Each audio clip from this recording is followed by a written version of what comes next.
As I remember, Adam, it was upon this fashion. My father bequeathed me by will but poor 1,000 crowns, and charged my brother on his blessing to breed me well. And there begins my sadness. He stays me at home unkept. For call you that keeping for a gentleman of my birth that differs not from the stalling of an ox? He lets me feed with his hinds, bars me the place of a brother, and as much as in him lies, minds my gentility with my education. This is it, Adam, that grieves me, and the spirit of my father, which I think is within me, begins to mutiny against this servitude. I will no longer endure it. No.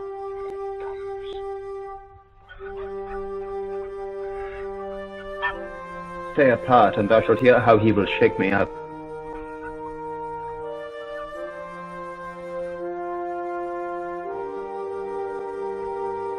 Now, sir, what make you here? Nothing. I am not taught to make anything. Marry, sir, be better employed. Shall I keep your hogs and eat husks with them? Know you where you are, sir? I know you are my eldest brother, and in the gentle condition of blood you should so know me. I have as much of my father in me as you. What, boy?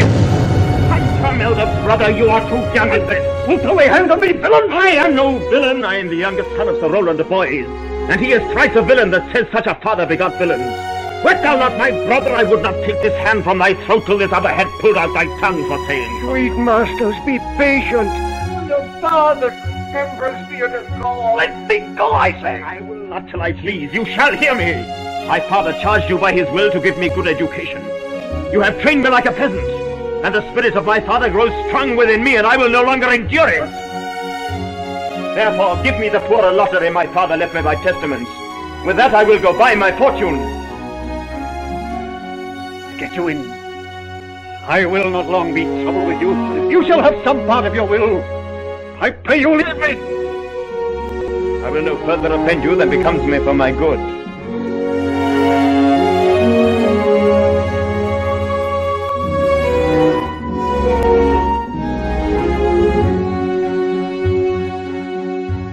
Get you with him, you old dog.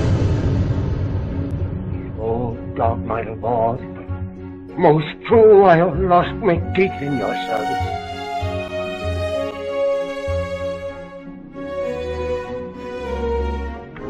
I will take your rightness, and yet give no 1,000 crowns neither.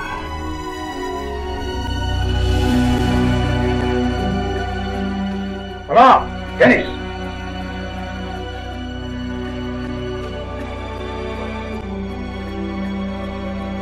How's your worship?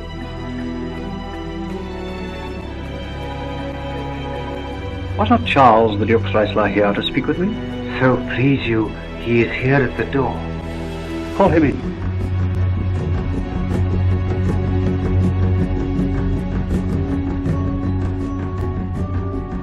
Didn't your worship?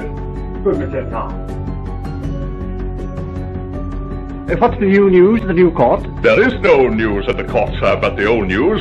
That is, the old Duke is banished by his younger brother, the new Duke.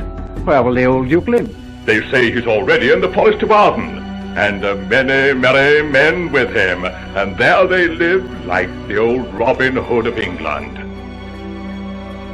You wrestle tomorrow before the new Duke. Marry do I, sir. And I came to acquaint you with the matter. I am given, sir, secretly to understand that your younger brother Orlando comes against me to try a fall. Tomorrow, sir, I wrestle for my credit, and he that escapes me without some broken limb shall acquit him well. Therefore, out of my love to you, I came hither to acquaint you, that you might stay him. I thank thee for thy love to me, which I will most kindly requite. I'll tell thee, Charles, my brother is the stubbornest young fellow of France, a secret and villainous contriver against me, his natural brother. Therefore, use thy discretion. I'd as lief thou didst break his neck as his finger. I'm heartily glad I came hither to you. If he come tomorrow, I'll give him his payment.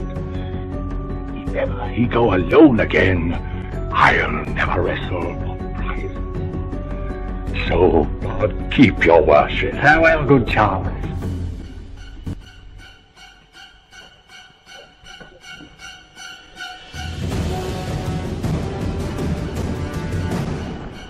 I hope I shall see an end of him. For my soul,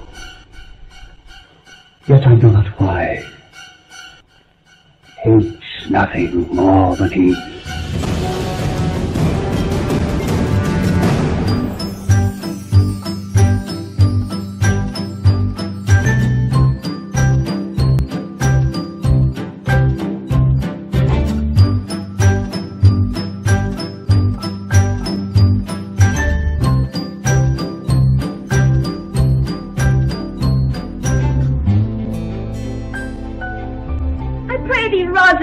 Sweet my coz, be merry. Dear see, I'll show more mirth than I miss this all. Unless you could teach me to forget a banished father, you must not learn me how to remember any extraordinary pleasure. Herein I see thou loved me not with the full weight that I love thee. If my uncle, thy banished father, had banished my uncle, the Duke thy father, so thou hast been still with me, I could have taught my love to take thy father for mine. So wouldst thou, if the truth of thy love to me were so righteously tempered as mine is to thee. Well, I will forget.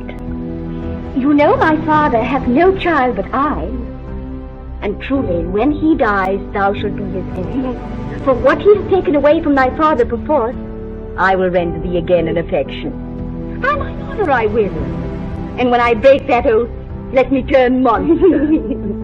Therefore, my sweet Rose, my dear Rose, be merry.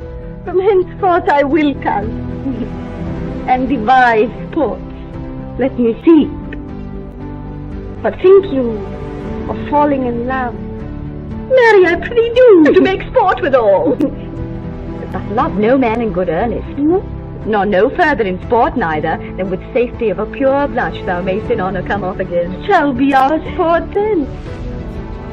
Here comes Monsieur Le Beau, his mouth full of news.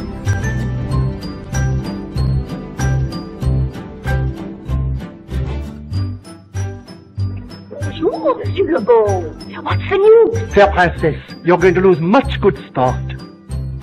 Sport? Of what colour? What colour, madame? How shall I answer you? As wit and fortune will. Eh bien, j'allais justement vous dire. Good wrestling, ladies, and they are ready to perform it. Let us see it, coz.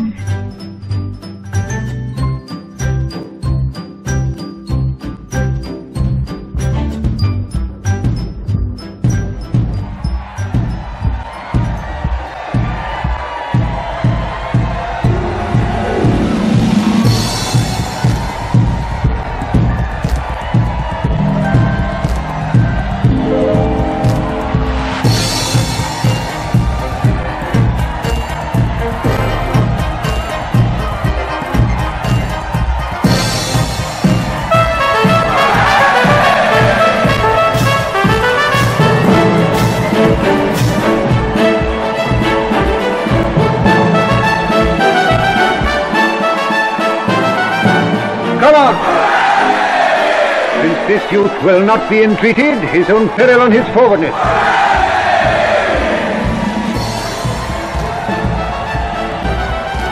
Yonder the man. Il est he, madame. Alas, he is too young. How now, daughter and cousin? Are you prepped hither to see the wrestling? Aye, my liege. So please you give us leave. You will take little delight in it, I can tell you. There is such odds in the man. In pity of the challenger's youth, I would fain dissuade him, but he will not be entreated. Speak to him, ladies. See if you can move him. I'll not be by. Call him hither, good Monsieur Le Beau.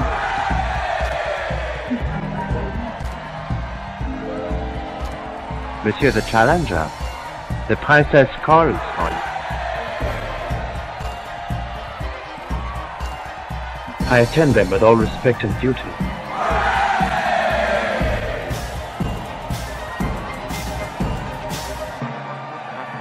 Young man, have you challenged Charles the wrestler? No, fair princess. He is the general challenger. I come but in as others do to try with him the strength of my youth. Young gentleman, your spirits are too bold for your years. We pray you for your own sake to give over this attempt. Do, young sir. I beseech you, punish me not with your hard thoughts, wherein I confess me much guilty to deny so fair and excellent ladies anything. But let your fair eyes and gentle wishes go with me to my trial, wherein, if I be foiled, there is but one shamed who was never gracious.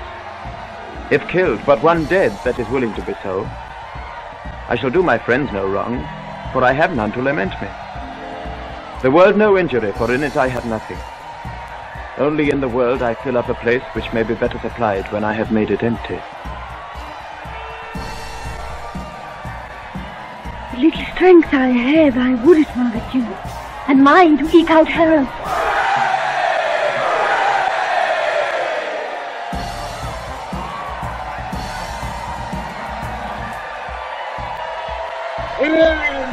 Where is this young gallant that is so desirous to lie with his mother? You mean to mock me after? You should not have mocked me before. But come your way.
No more! No more!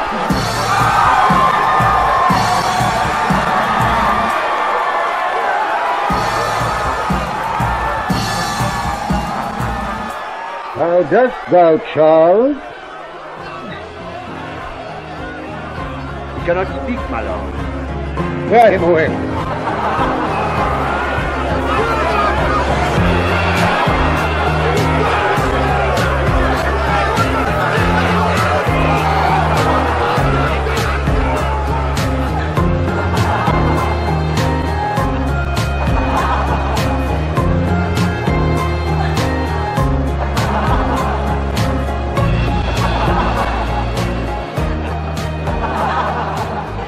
What is thy name, young man? Orlando, my liege, the youngest son of Sir Roland de Boys.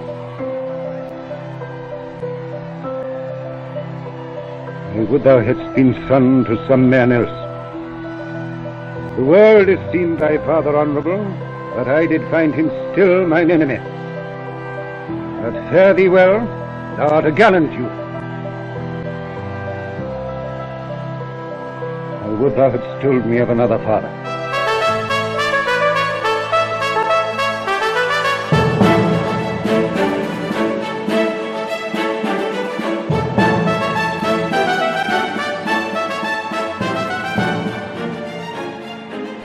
Were I my father, coz, would I do this?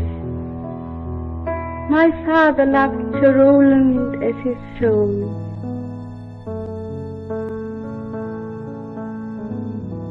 Gentle cousin, let us go thank him and encourage him. Sir, you have well deserved. If you do keep your promises in love, but justly, as you have exceeded promise, your mistress shall be happy. Gentlemen, wear this for me, one out of suits with fortune, that could give more, but that her hand lacks means. Shall we go, coz? Aye. Very well, fair gentlemen. Can I not say thank you? He calls us back. My pride fell with my fortune. I'll ask him what he would. Did you call, sir? Sir, you have wrestled well, and overthrown more than your enemies. Will you go, Rosalind? Have with you. Fare you well.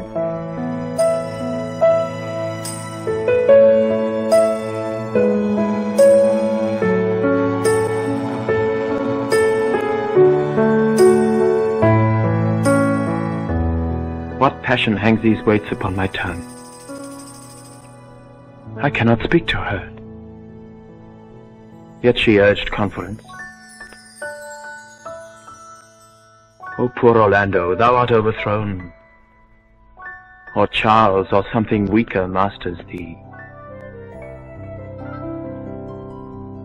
Good sir, I do in friendship counsel you to leave this place, albeit you have deserved high commendation. Yet, such is now the Duke's condition that he misconstrues all that you have done. I thank you, sir. And pray you tell me this. Which of the two was daughter of the Duke that here was at the rest? Indeed, the taller is his daughter. The other is Rosalind, daughter to the banished Duke. But I can tell you that of late this Duke hath ta'en displeasure against his gentle niece, grounded upon no other argument, but that the people praise her for her virtues and pity her for her good father's sake. And on my life, his malice against this lady will suddenly break forth. Sir, fare you well. I rest much bounden to you. Fare you well.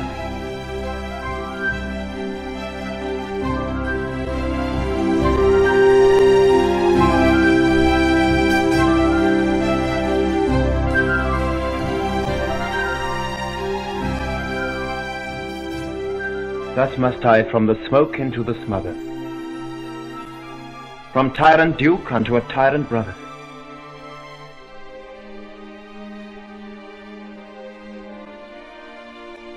But heavenly Rosalind,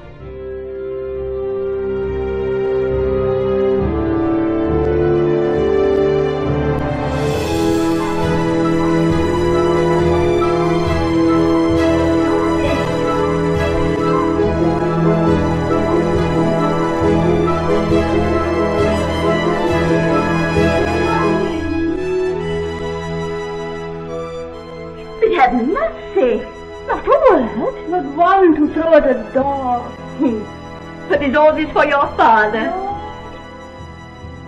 Some of it is for my father's child. Come, wrestle with your affection. They take the part of a better wrestler than myself. Is it possible on such a sudden you should fall into so strong a liking with those of Roland's youngest son? The Duke, my father, loved his father dearly. Does it therefore ensue that you should love his son dearly? No. By this kind of chase I should hate him. For my father hated his father dearly. Yet I hate not Orlando. No, Faith. Hate him not for my sake.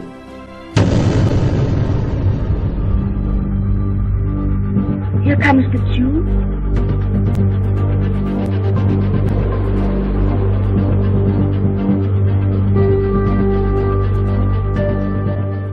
Mistress, dispatch you with your safest haste and get you from our court. You, cousin, within these 10 days, if that thou beest found so near our public court as 20 miles, thou diest for it. I do beseech your grace, Let me the knowledge of my fault bear with me. Never so much as in a thought unborn did I offend your highness. Thus do all traitors. Thou art thy father's daughter, there's enough. So was I, when your highness took his dukedom. So was I when your highness banished him. Treason is not inherited, my lord. Or if we did derive it from our friends, what's that to me? My father was no traitor. Then good my liege mistake me not so much, to think my poverty is treacherous. Dear sovereign, hear me speak. Why, Celia, we stayed her for your sake, else had she with her father ranged along. If she be a traitor, why so am I? We still have slept together, rose at an instant, learned, played, ate together, till we went coupling and inseparable. Lord, she loves thee like me, and thou wilt show more bright and seem more virtuous when she is. No, my dear. Open up thy lips. Firm and irrevocable is my doom. She is banished. This is not me, my niece. I cannot live out of her company. You are a fool. You, niece, provide yourself. If you outstay the time, upon mine honor, and in the greatness of my word, you die.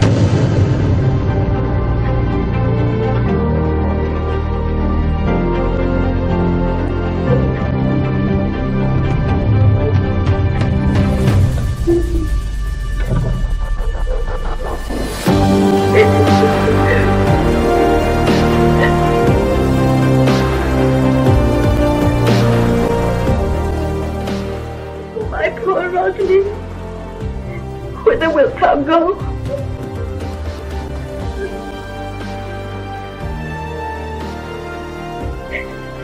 Wilt thou change, father? I will give thee mine. I charge thee, be not thou more grieved than I am. I have more cause.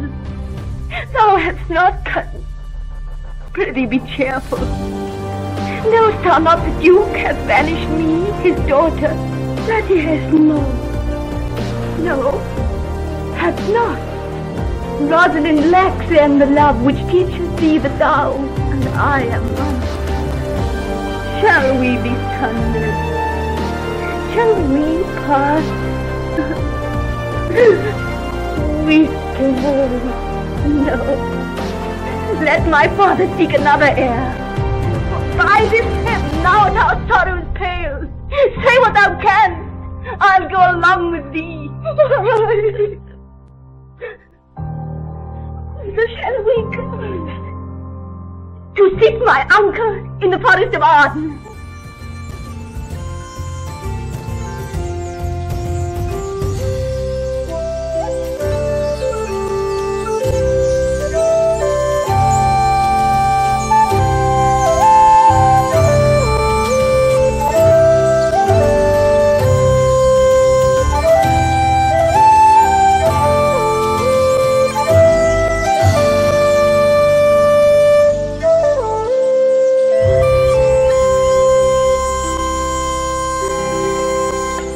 Now, my co-mates and brothers in exile, hath not old custom made this life more sweet than that of painted pomp? Are not these woods more free from peril than the envious court? Here feel we but the penalty of Adam, the seasons different, as the icy fang and churlish chiding of the winter's wind, which when it bites and blows upon my body, even till I shrink with cold, I smile and say, this is no flattery. These are counselors that feelingly persuade me what I am. Sweet are the uses of adversity, which like the toad, ugly and venomous, wears yet a precious jewel in his head. And this our life, exempt from public haunt, finds sons in trees, books in the running brooks, sermons in stone, and good in everything. I would not change it. Happy is your grace, that can translate the stubbornness of fortune into so quiet and so sweet a style.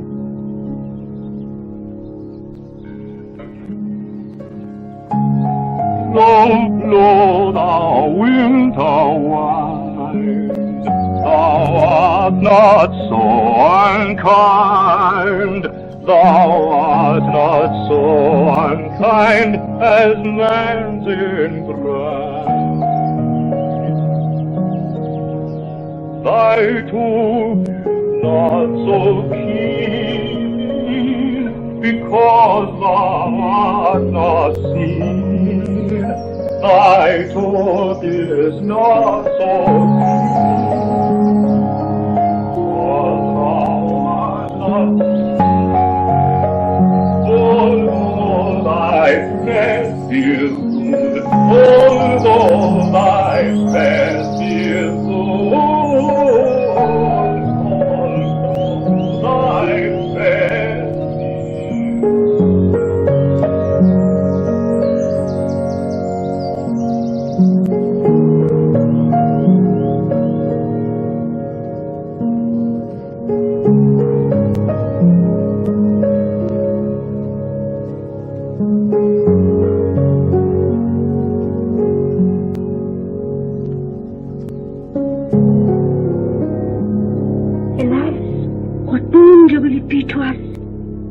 as we are to travel forth so far.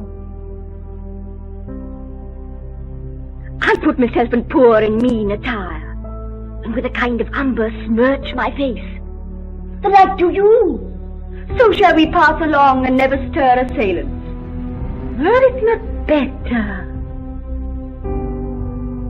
that I did suit me all points like a man? And in my heart lie there what hidden women fear their will. We'll have a swashing and a morsel outside, as many other mannish cowards have, that do outface it with their semblances. What shall I call thee when thou art a man? I'll have no worse a name than Jove's own page, and therefore look you call me Ganymede. But what will you be called? Something that hath reference to my state. No longer Celia, but Aliena. What if we essay to steal the clownish fool out of your father's court? Would he be a comfort to our travels? He'll go along all the wide world with me. Leave me alone to woo him. That's the way.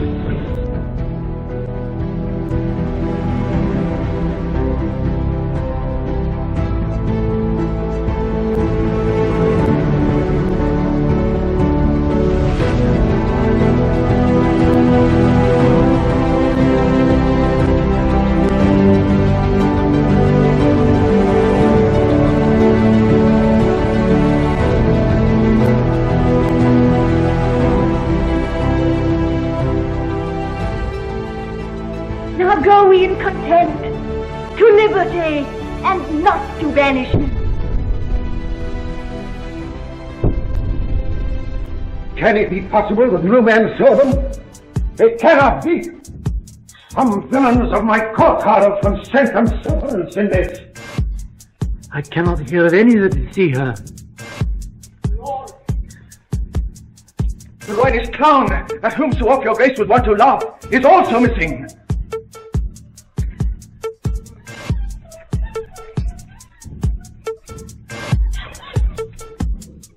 Hesperia, the princess gentlewoman, confesses that she secretly o'erheard your daughter and her cousin much commend the parts and graces of the wrestler that did but lately foil the sinewy Charles, and she believes wherever they are gone, that youth is surely in their company.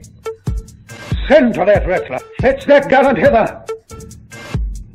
If he be absent, bring his brother to me. I'll make him find him. Do this suddenly. And let not search or inquisition fail to bring again these foolish runaways.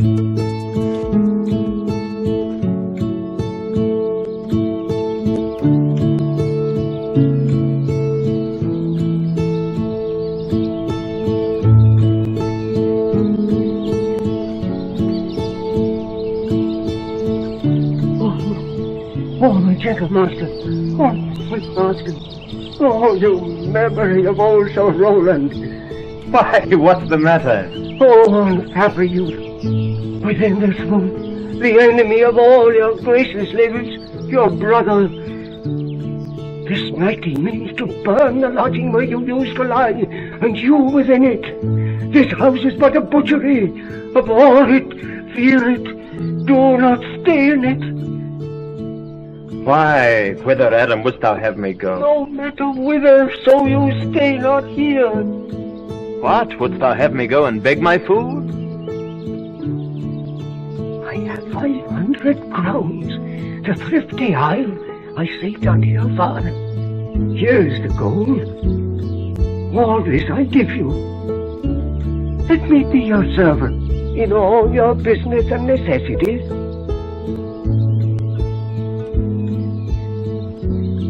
Oh, good old man.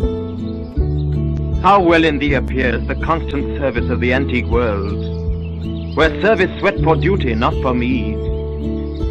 Thou art not for the fashion of these times, where none will serve but for promotion. But come thy ways, we'll go along together, and ere we have thy youthful wages spent, we'll light upon some settled low content.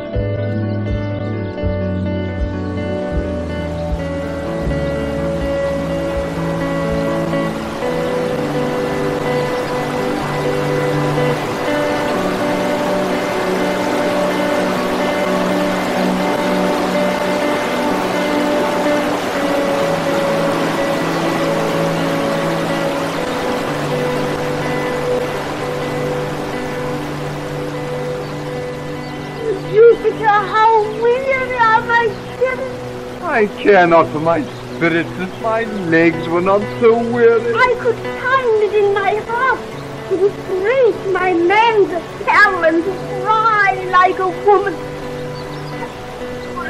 I pray you bear with me. I can go no further. For my part, I had rather bear with you than bear you. This is the forest of Arden. Aye, now am I in Arden, the more fool I. When I was at home, I was at a better place. The travellers must be content.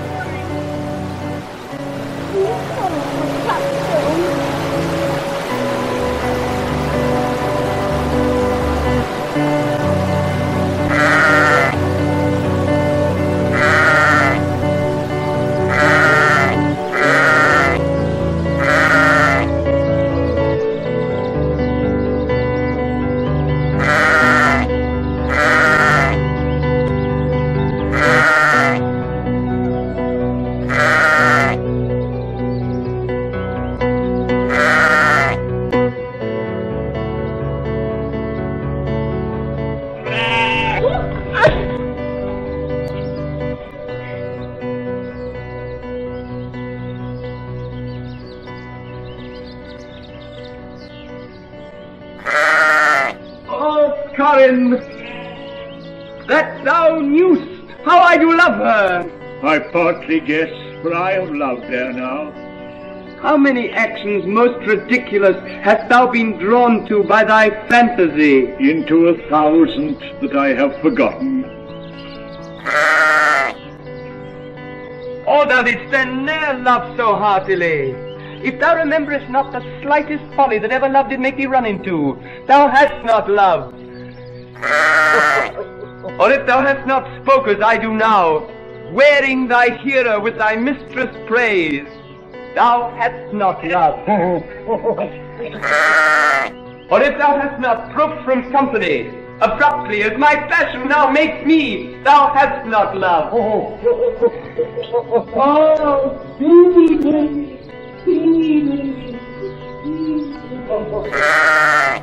Oh, Joe, this shepherd's passion is much upon my passion. And mine. But it grows somewhat stale with me. I pray you, one of you, question yon man if he for gold will give us any food. I faint almost to death.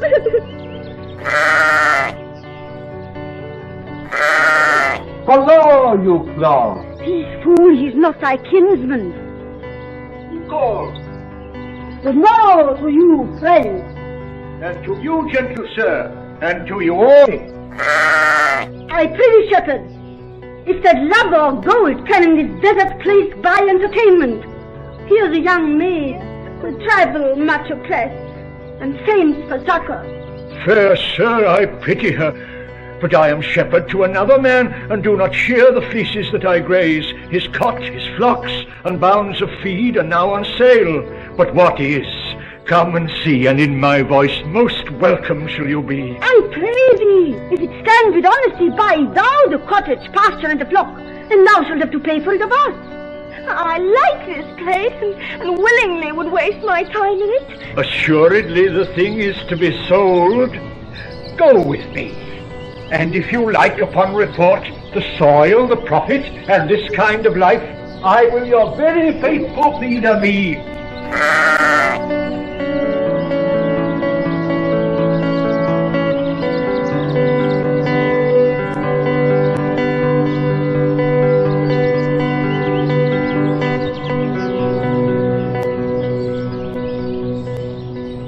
Why, how now, monsieur? What a life is this, that your poor friends must woo your company? You look merrily. A fool, a fool. I met a fool in the forest. A motley fool. A miserable world. As I do live by food, I met a fool who laid him down and basked him in the sun, and railed on Lady Fortune in good terms, in good set terms, and yet a motley fool. Good morrow, fool, quoth I. No, sir, quoth he, call me not fool till heaven hath sent me fortune. And then he drew a dial from his poke, and looking on it with lackluster eye, says very wisely, it is 10 o'clock. Thus we may see, quoth he, how the world wags. 'Tis but an hour ago since it was 9, and after 1 hour more 'twill be 11. And so from hour to hour we ripe and ripe, and then from hour to hour we rot, and thereby hangs the tale. Oh, noble fool, a worthy fool, motley's the only well. What fool is this? Oh, worthy fool, would that I were a fool. I am ambitious for a motley coat. Forbear and eat no more. Why, I've had none yet. Nor shalt not till necessity be served. Of what kind should this cock come on? Forbear, I say! He dies who touches any of this fruit till I and my affair are answered. And you will not be answered with reason. I must die. What would you have? Your gentleness shall force, more than your force move us to gentleness. I almost die for food. Let me have it.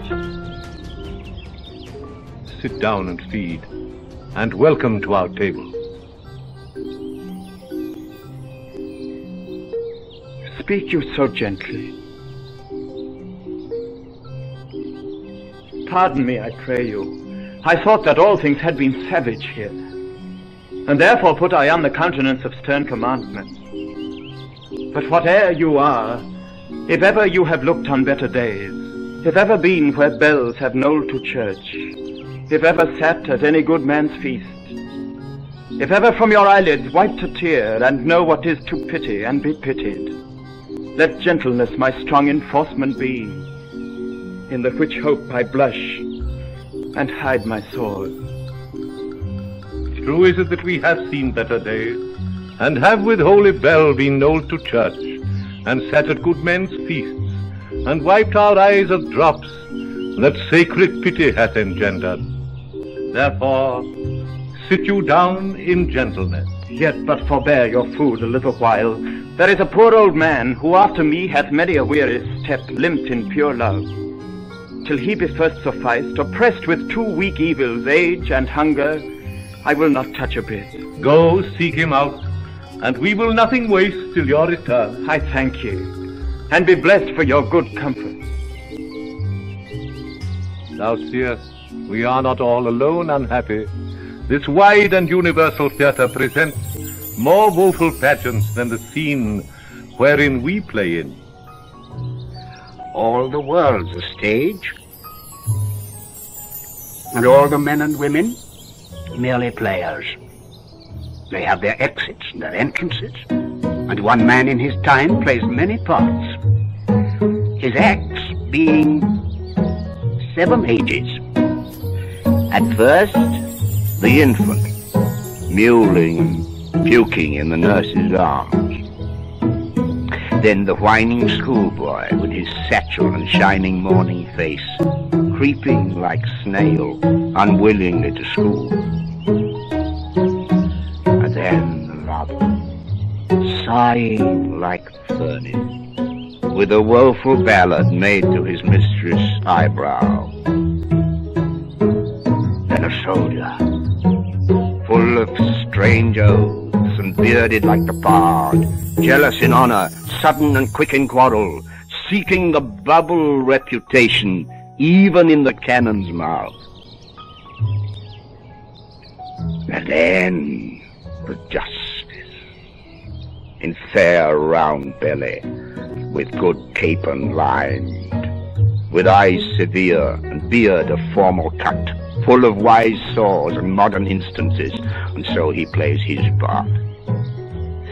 The 6th age shifts into the lean and slippered pantaloon, with spectacles on nose and pouch on side, his youthful hose well saved, a world too wide for his shrunk shank, and his big manly voice turning again toward childish treble, pipes and whistles in his sound. Last scene of all, that ends this strange, eventful history, is second childishness and mere oblivion. Sans teeth, sans eyes, sans taste, sans everything.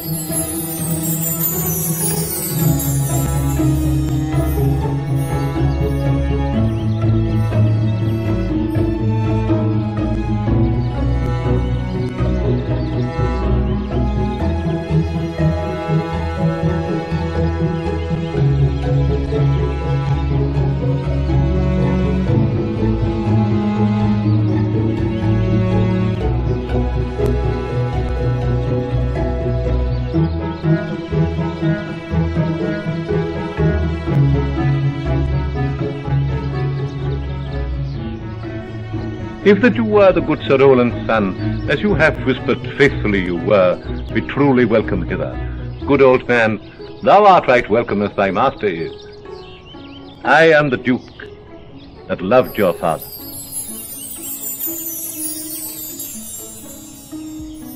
Seen him since? Sir, that cannot be. But look to it. Find out thy brother, wheresoe'er he is. Seek him with candor. Bring him, dead or living, within this 12-month, or turn thou no more to seek a living in our territory. Thy lands and all things that thou dost call thine worth seizure do we seize into our hands, till thou canst quit thee by thy brother's mouth of what we think against thee. Oh, that your highness knew my heart in this. I never loved my brother in my life. Villain thou. Well, push him out of doors, and let my officers of such a nature make an extent upon his house and lands. Do this expediently and turn him going.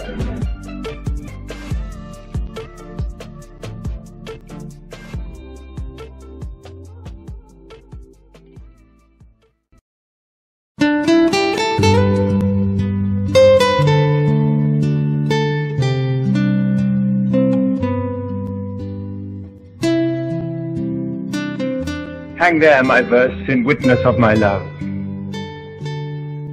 And thou, thrice-crowned Queen of Night, survey with thy chaste eye from thy pale sphere above thy huntress name that my full life doth sway. O Rosalind, these trees shall be my books, and in their barks my thoughts I'll character. that every eye which in this forest looks shall see thy virtue witnessed everywhere. Run, run, Orlando.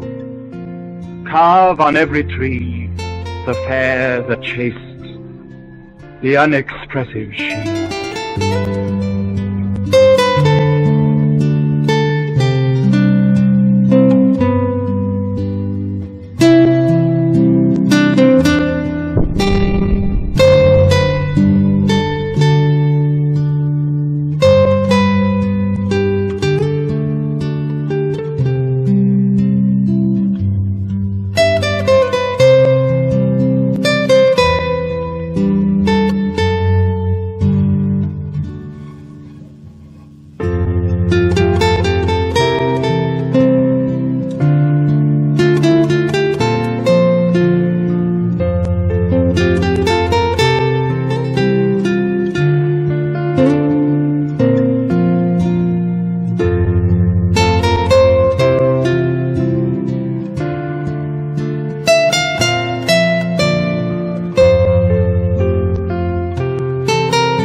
Western Hill, no jewel is like Rosalind, traverse, being mounted on the wind, through all the world bears Rosalind.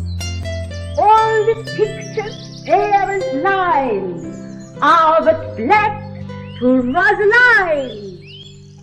Let no face be kept in mind but the fair of Rosaline.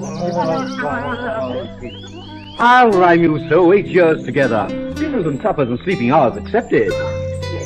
For a taste.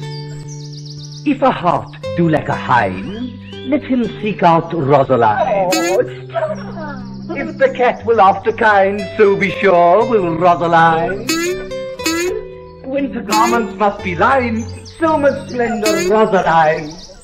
Sweetest nut has sourest rind, such a nut is Rosaline. He that sweetest rose will find must find love's prick and Rosaline.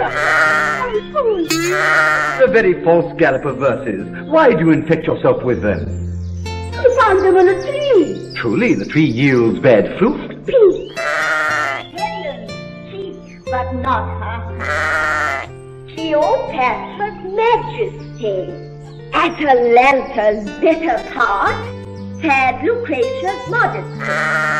Thus Rosalind of many parts, by heavenly synod was devised, of many faces, eyes, and hearts, to have the touches dearest kind. Heaven would that she these gifts should have, and I to live and die her slave. Most gentle Shepherd, go off a little. Shepherd, go off a little. Go with him, sirrah.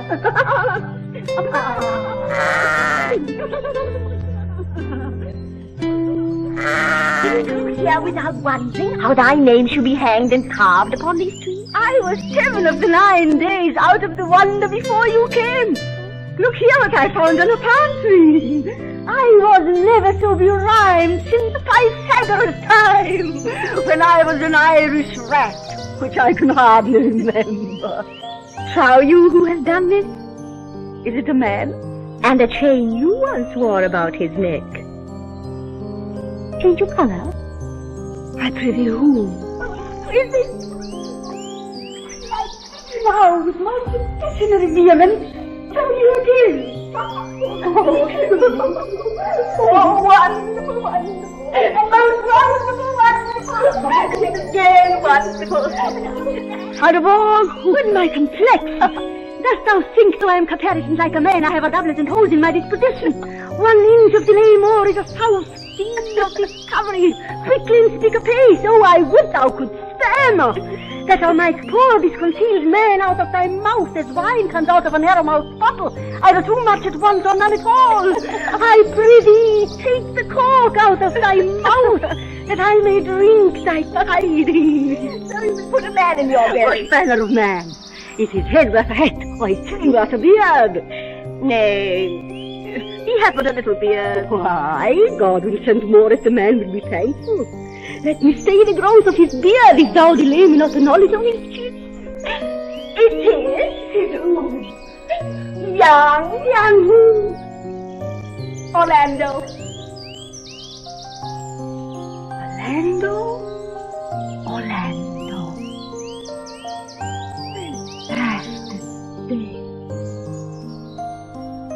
Shall I do with my doublet and hose? What did he mean when thou sawest him? What said he? How looked he? What made he young?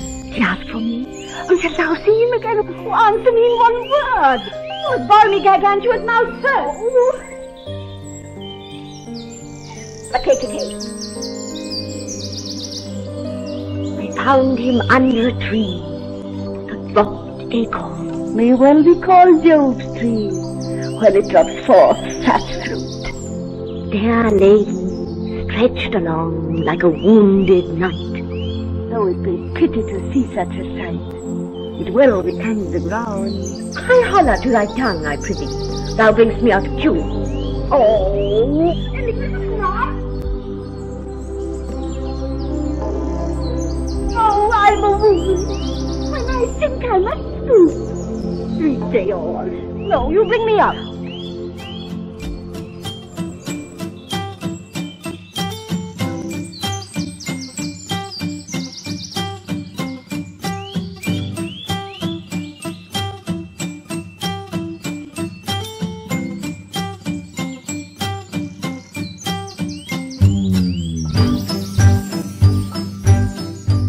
I thank you for your company.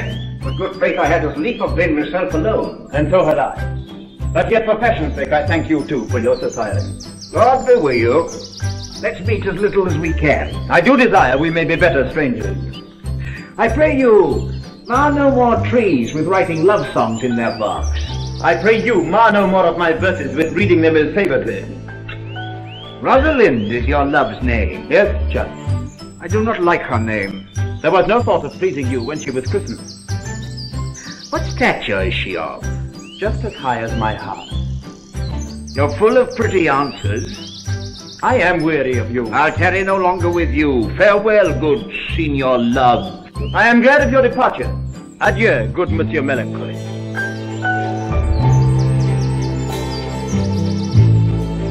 Hola, Forester, do you hear? Very well, what would you? I pray you, what is the clock? You should ask what time of day. There is no clock in the forest. And there is no true lover in the forest, else sighing every minute, and groaning every hour, would detect the lazy foot of time as well as a clock. Where dwell you, pretty Jew? With this shepherdess, my sister. Here in the skirts of the forest lies fringe upon a petticoat. Your accent is something finer than you could purchase in so removed a dwelling. I have been told so of many. But indeed an old religious uncle of mine taught me to speak. He was in his youth an inland man, one that knew courtship too well, for there he fell in love. I've heard him read many lectures against it, and I thank God I'm not a woman to be touched with so many giddy offences. Can you remember any of the principal evils that he laid to the charge of women? I pray thee recount some of them. No. I will not cast away my physic, but on those that are sick.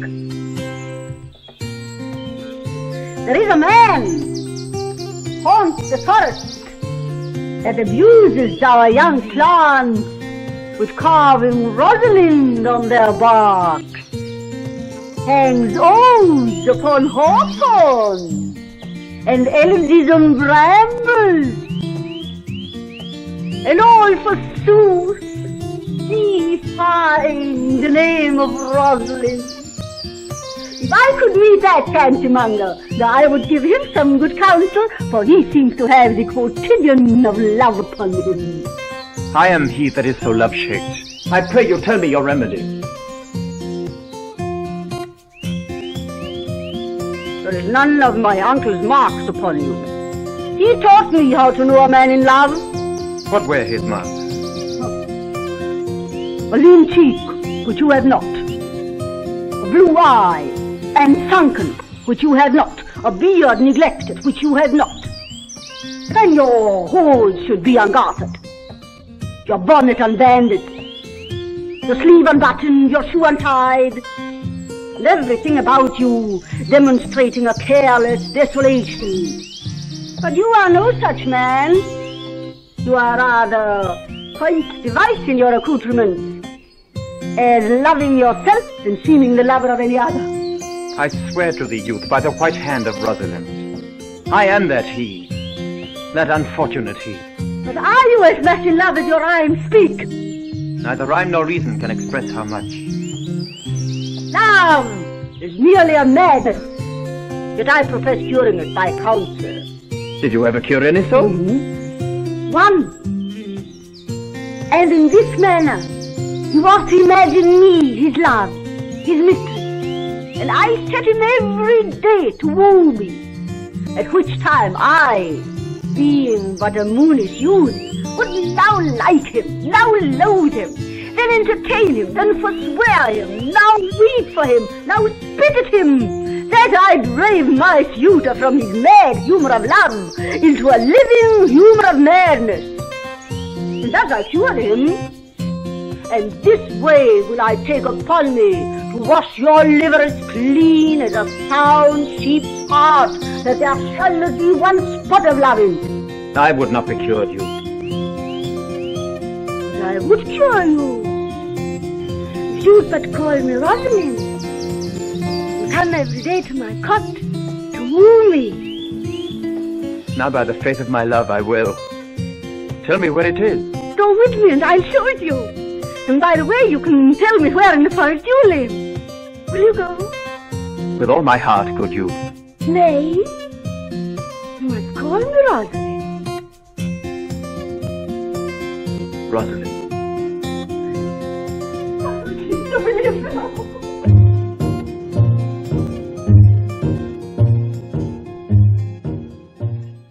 For take the present time, with the hay and the hoe and the hay, nonny low. For love is crowned with the prime. In springtime, the only pretty ring time, when the birds do sing, hey ding-a-ding-a-ding, hey ding-a-ding-a-ding, sweet lovers love the spring. How now, Audrey? Am I the man yet? Doth my simple features content you? Lord wonders, what features? Truly I would the gods had made thee poetical. I do not know what poetical is. Is it honest in word and deed? Nay, truly, for the truest poetry is the most feigning. Do you wish then that the gods had made me poetical? I do, truly, for thou swearest to me thou art honest. Now, if thou wert a poet, I might have some hope thou didst feign. Would you not have me honest? Nay, truly, unless thou wert hard favor.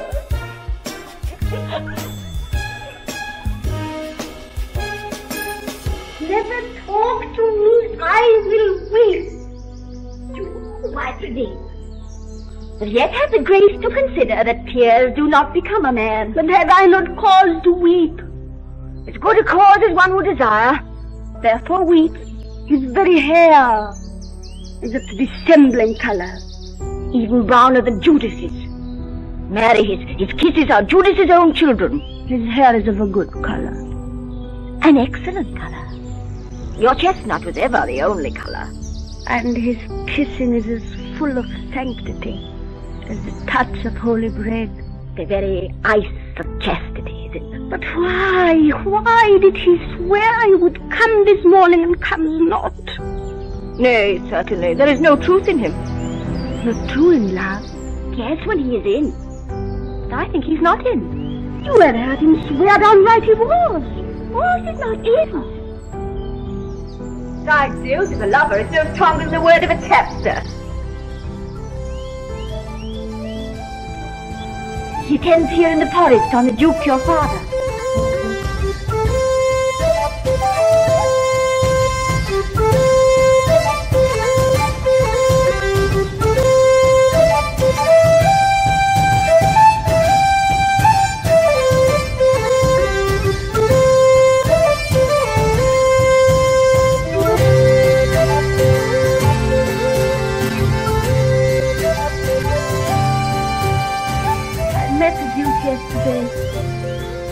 He asked me of what parentage I was.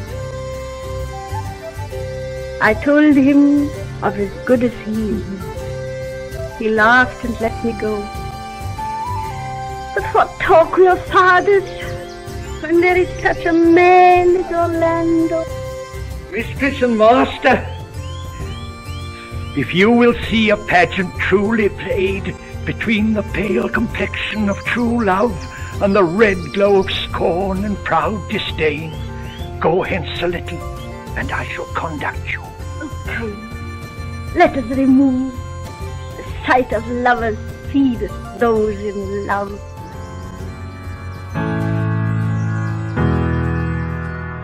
Sweet Phoebe, do not scorn me, do not deviate. Say that you love me not, but say not so in bitterness. I fly thee, for I would not injure thee. Thou tells me there is murder in mine eyes. 'Tis pretty sure and very probable. And if mine eyes can wound, now let them kill thee. Thou counterfeit the swoon. Why now fall down? Oh, if thou canst not. Oh, for shame, for shame. Lie not to say mine eyes are murderers.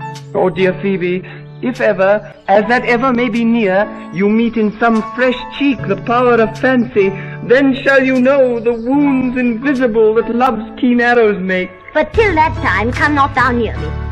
And when that time comes, afflict me with thy locks, pity me not.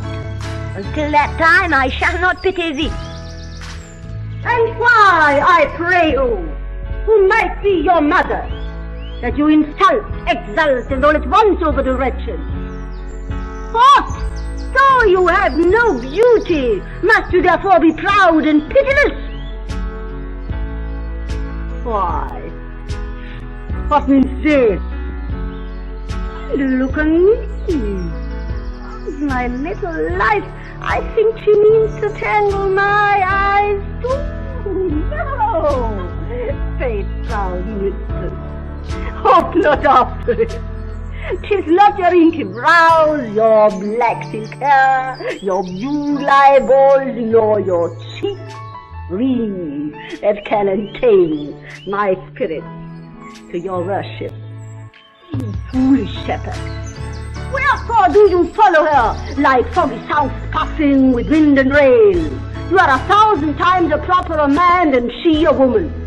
'Tis not her glass, but you that flatters her. But mistress, know yourself, down on your knees, thank heaven fasting for a good man's love. For I must tell you, friendly, in your ears, tell when you can, you are not for all market. So take her to thee, shepherd. Very well. Sweet youth, I pray you, chide a year together. I had rather hear you chide than this man woo. I pray you do not fall in love with me, for I am falser than vows made in wine. Besides, I like you not. Come, sister, let us go.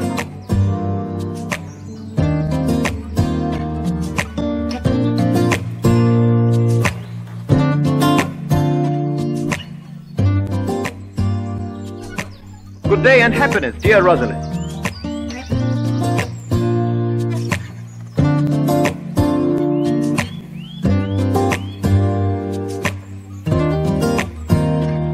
Good day and happiness, dear Rosalind.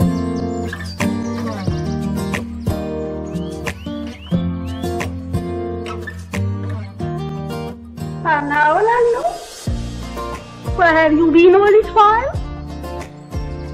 You a lover, and you showed me such another trick, never coming my sight anymore. My fair Rosalind, I came within an hour of my promise. Break an hour's promise in love. He that will divide a minute into 1,000 parts, and break but a part of 1,000 parts of a minute in the affairs of love. It may be said of him that Cupid has clapped him on the shoulder, but I'll warrant him heart whole. Pardon me, dear Rosalind. Nay, and you be so tardy, come no more in my trust. I had as lief be a wood of a snail. Of a snail? Oh, of a snail. But though he comes slowly, he carries his house on his head. A better jointure, I think, than you make a woman. Besides, he brings his destiny with him. What's that?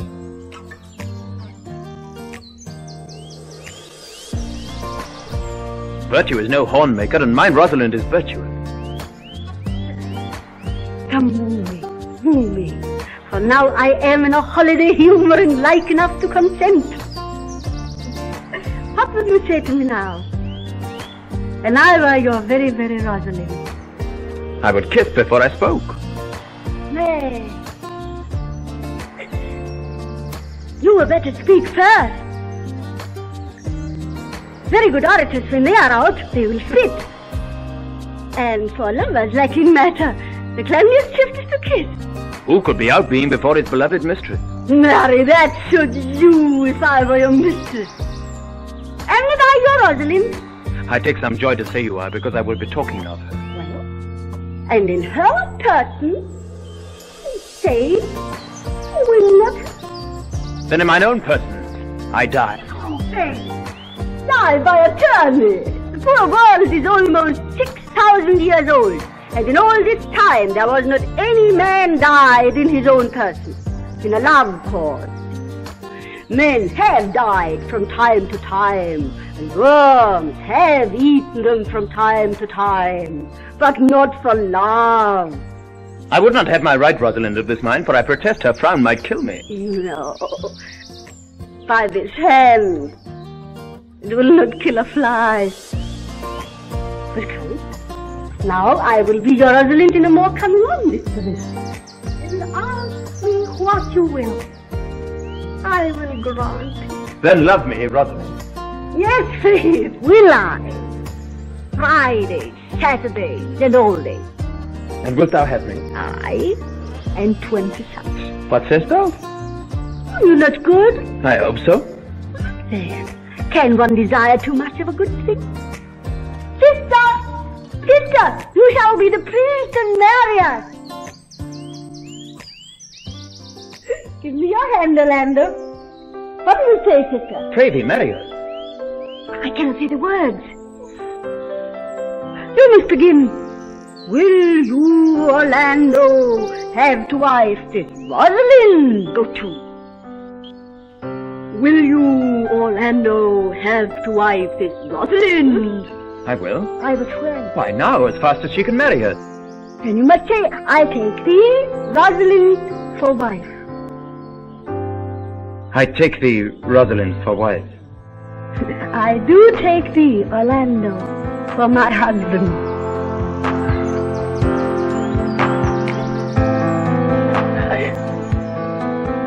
Tell me, Orlando, how long would you have her after you've possessed her?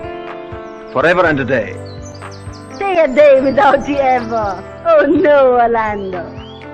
Men are April when they woo, and December when they wed. Late are May when they are made. But the sky changes when they are wise. But will my Rosalind do so? By my life, she'll do as I do.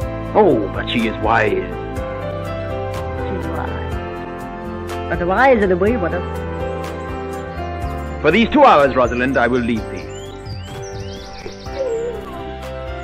Cannot lack these 2 hours. I must attend the Duke at dinner. By 2 o'clock I will be with thee again. Wake up to your way. What you do? My friends told me as much, and I thought no less. That flattering tongue of yours won me. 'Tis but one more cast away, and so come death.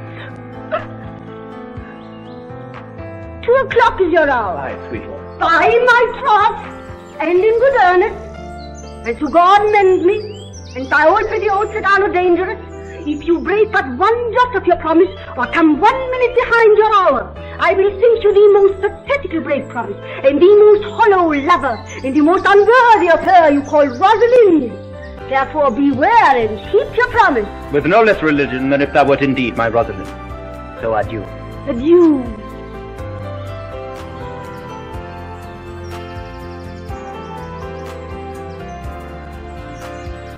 Adieu.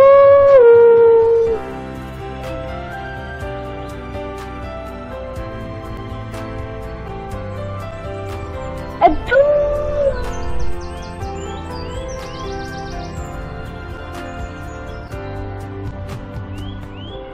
At 2 o'clock.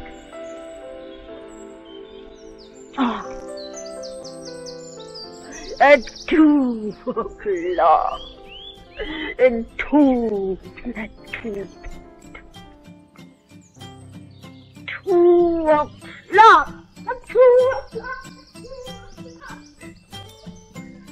You have simply misused our sex in your love praise.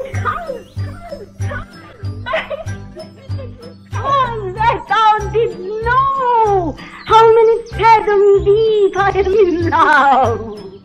Oh, but it cannot be sounded. My affection has an unknown bottom, like the Bay of Portsmouth. Rather bottomless.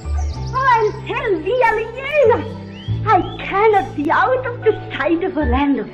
Oh, I'll go, find the shadow, and sigh till he comes. And I'll sleep.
How nourished, reply, it is engendered in the eyes with gazing then, and fancy died in the cradle where it lies.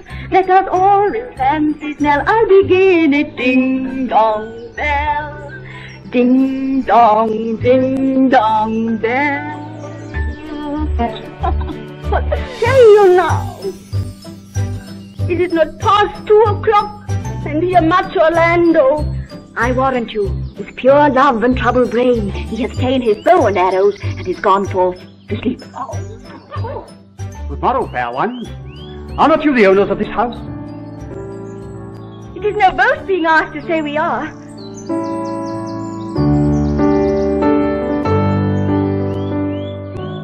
Orlando doth commend him to you both. And to that youth he calls his Rosalind, he sends this blood-stained napkin. Are you he? What must we understand by this? Some of my shame, if you know of me what man I am, and how and why and where this handkerchief was stained. I pray you tell it. When last young Orlando parted from you, he left a promise to return again within the hour. And pacing through the forest, lo what befell. Under an oak, a wretched, ragged man lay sleeping on his back. About his neck, a green and gilded snake had wreathed itself. But suddenly seeing Orlando, it unlinked itself and slipped away into a bush, under which bush's shade a lioness lay crouching, head on ground, with cat-like watch whenever the sleeping man should stir. This seen, Orlando did approach the man, and found it was his brother, his elder brother. I've heard him speak of that same brother, and he did render him the most unnatural that lived amongst men. Well might he so do, for well I know he was unnatural. But for Orlando, did he leave him there? Twice did he turn his back and purposed so, but kindness, nobler ever than revenge, made him give battle to the lioness, which quickly fell before him, in which hurtling from miserable slumber I awaked. Are you his brother? Was you he rescued? Was you that did so oft contrive to kill him? Was I? But 'tis not I. I do not shame to tell you what I was, since my conversion so sweetly tastes being the thing I am. But for this blood-stained napkin? By and by. When, from the first to last, betwixt us two, tears our accountments had most kindly bathed, as how I came into that desert place. In brief, he led me to the gentle Duke, who gave me fresh array and entertainment, committing me unto my brother's love, who led me instantly into his cave, there stripped himself, and here upon his arm the lioness had torn some flesh away, which all this while had bled. And now he fainted, and cried in fainting upon Rosalind. Why, how now, Ganymede? Sweet Ganymede. Many will swoon when they do look on blood. There is more in it. Look here, it covers.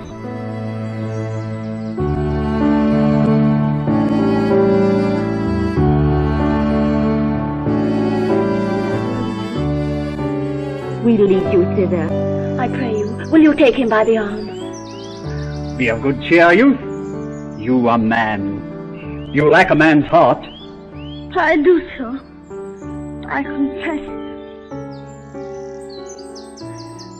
I pray you, sir, tell your brother how well I counterfeit.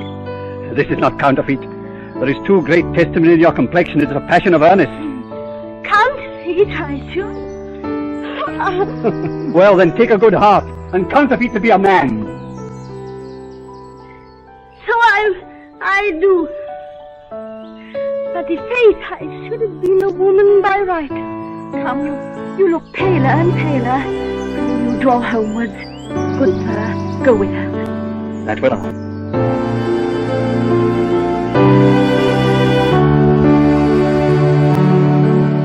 Counterfeit, I assure you.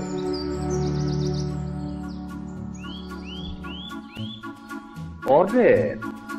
There is a youth in the forest here, lays claim to you. Aye, I know who it is. He has no interest in me in the world. Here comes the man, you mean? It is meat and drink to me to meet a clown. We shall be flouting, we cannot hold. Good evening, Audrey. Got you good evening, William.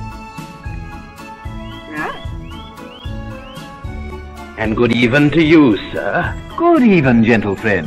Cover thy head, cover thy head. Nay, prithee, be covered.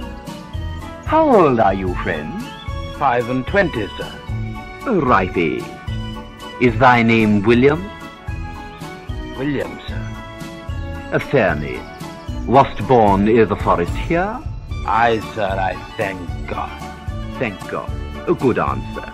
Art thou wise? Aye, sir, I have a pretty wit.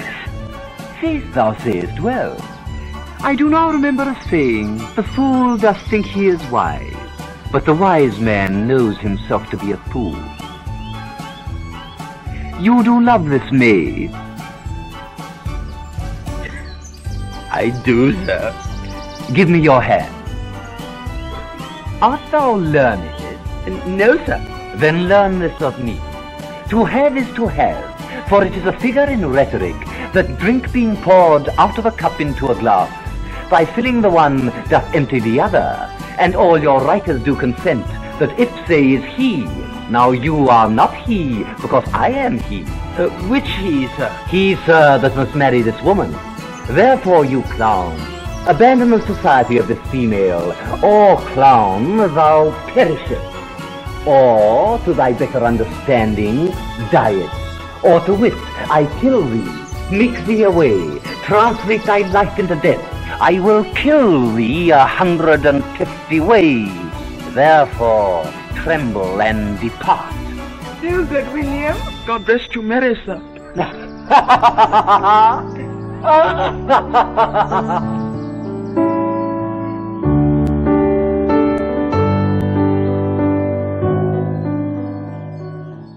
Is it possible that on so little acquaintance, that but seeing Eleanor you should love her, and loving woo and wooing she should grant? Neither call in question my sudden wooing nor her sudden consenting.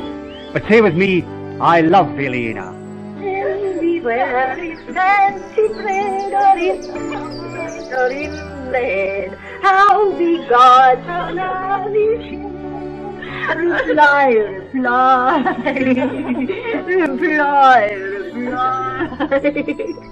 Let your wedding be tomorrow. Thither will I invite the Duke and all his contented followers. Go you and prepare Eleanor.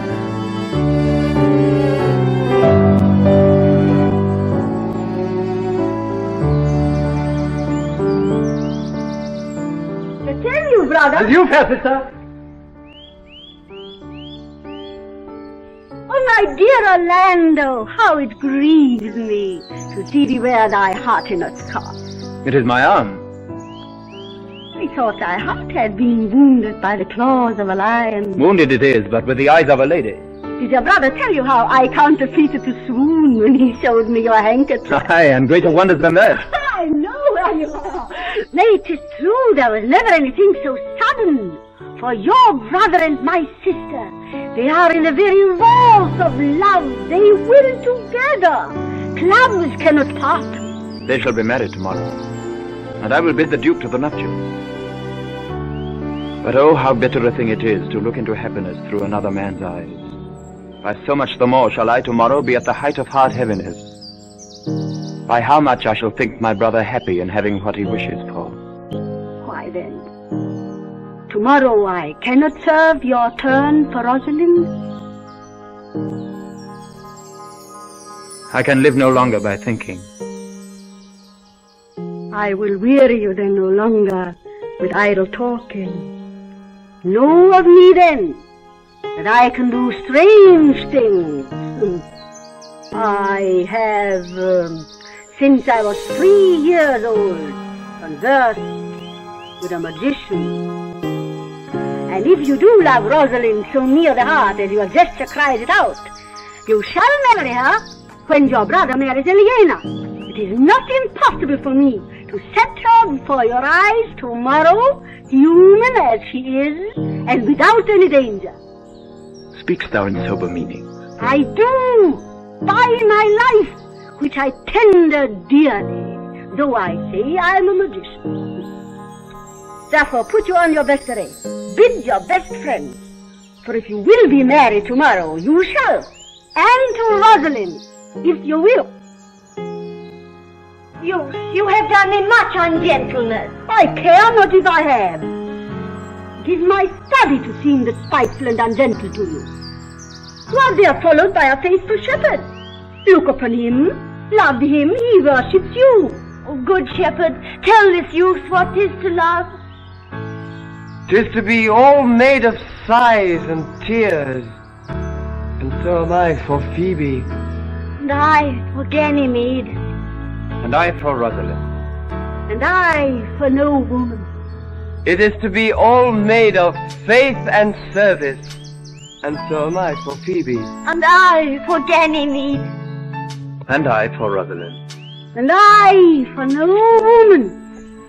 'Tis to be all made of fantasy, all made of passion, and all made of wishes, all adoration, duty, and observance, all humbleness, all patience and impatience, all purity, all trial, and all obedience.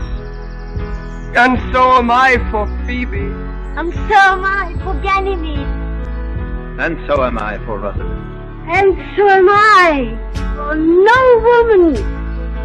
Travail no more of this. 'Tis like the howling of Irish wolves against the moon. I will help you if I can. I would love you if I could.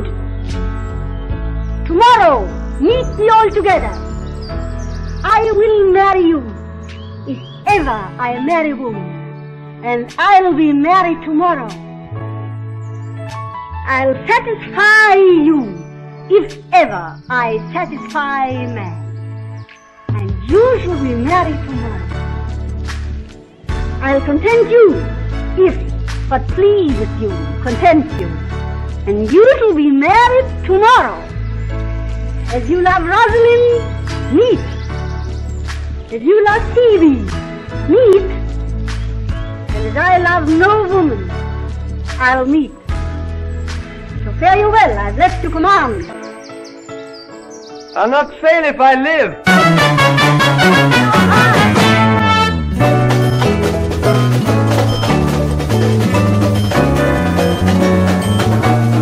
All right.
Thy daughter. Hymen from heaven brought her. I brought her hither, that thou might join her hand and his heart within his bosom is. If there be truth in sight, you are my daughter. If there be truth in sight, you are my Rosalind. If sight and shape be true, why then, my love, adieu. I'll have no father if you be not he. I'll have no husband if you be not he. Nor ne'er wed woman if you be not she. Oh, my dear niece, welcome thou art to me. Even daughter welcome in no less degree.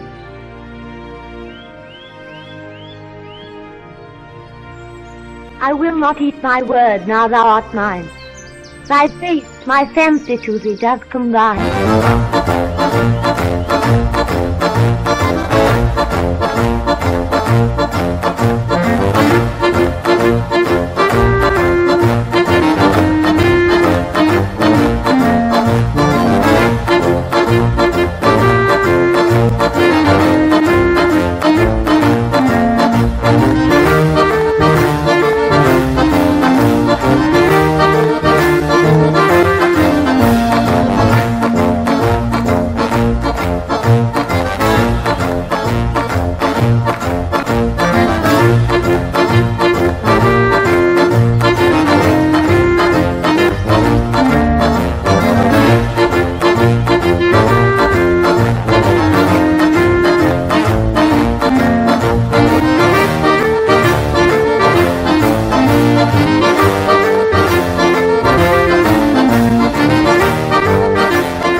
Let me have audience for a word or two. Duke Frederick, hearing how that every day men of great worth resorted to this forest, addressed a mighty power which were on foot in his own conduct, purposely to take his brother here and put him to the sword. And to the skirts of this wild wood he came, where, meeting with an old religious man, after some question with him, was converted both from his enterprise and from the world, his crown bequeathing to his banished brother, and all their lands restored to them again that were with him exiled.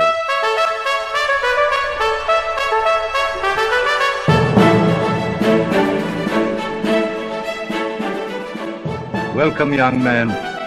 Thou offerest fairly to my daughter's wedding. Meantime, forget this new fallen dignity, and fall into our rustic revelry. Proceed. Proceed. We will begin these rites, as we do trust they'll end, in true delight.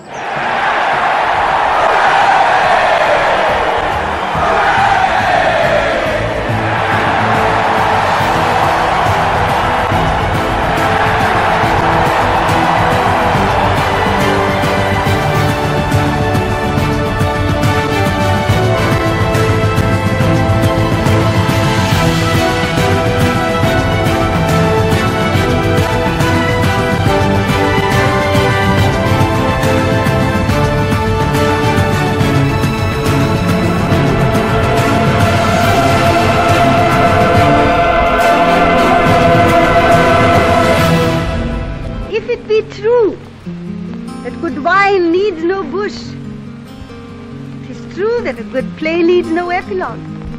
Yet a good while they do use good bushes, and good plays prove the better by the help of good epilogues.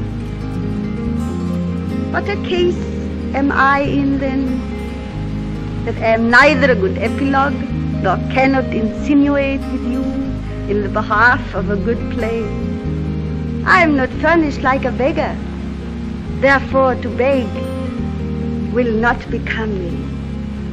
My way is to conjure you, and I'll begin with the women. I charge you, O women, for the love you bear to men, to like as much of this play as please you.